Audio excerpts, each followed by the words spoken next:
AIMIM के प्रमुख और हैदराबाद के सांसद असदुद्दीन ओवैसी लालू प्रसाद यादव, तेजस्वी यादव और उनकी पार्टी राजद से एक सियासी बदला लेना चाहते हैं और उन्होंने इस बदले के लिए अपनी तैयारी भी शुरू कर दी है। तो क्या है ओवैसी का बदला जो वो आरजेडी और लालू तेजस्वी से लेना चाहते हैं? चलिए आपको बताते हैं।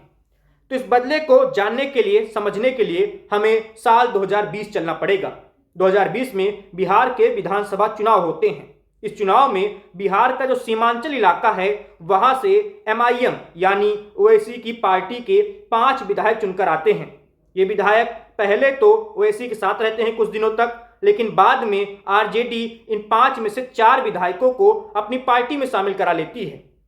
ओवैसी को इससे गहरा धक्का लगता है। असदुद्दीन ओवैसी को लगता है कि राजद ने, लालू यादव, तेजस्वी यादव ने उनके साथ धोखा किया है, उनकी पार्टी को तोड़ा है, उनके विधायकों को तोड़ा है। तो यही बदला असदुद्दीन ओवैसी अब बिहार चुनाव में लेना चाहते हैं 2025 में। 2025 में बिहार में विधानसभा के चुनाव होंगे और ओवैसी चाहते हैं कि राजद को सबक सिखाया जाए। राजद ने उनके विधायकों को तोड़ा था तो उनको भी सबक सिखाना जरूरी है और इसके लिए ओवैसी ने अपनी तैयारियां शुरू कर दी हैं।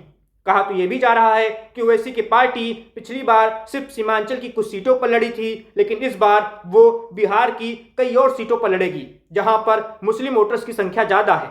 यानी कि राजद को सीधा नुकसान करने वाले हैं ओवैसी, राजद का नुकसान करने वाले हैं, लालू तेजस्वी का नुकसान करने वाले हैं।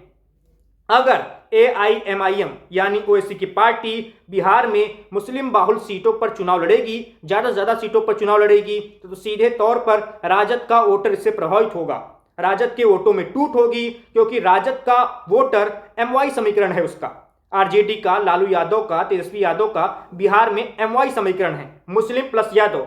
तो अगर मुस्लिम वोटों में बिखराव होता है ओवैसी की वजह से, तो इससे आरजेडी को काफी नुकसान होगा, उनको कई सीटों पर नुकसान झेलना पड़ सकता है और इसी नुकसान के जरिए ओवैसी अपना बदला लेना चाहते हैं और इसके लिए उन्होंने अपनी तैयारी भी शुरू कर दी है। कई सारे इंटरव्यूज में उन्होंने कहा है कि वो सबक सिखाएंगे आरजेडी को क्योंकि उन्होंने उनके साथ विश्वासघात किया है।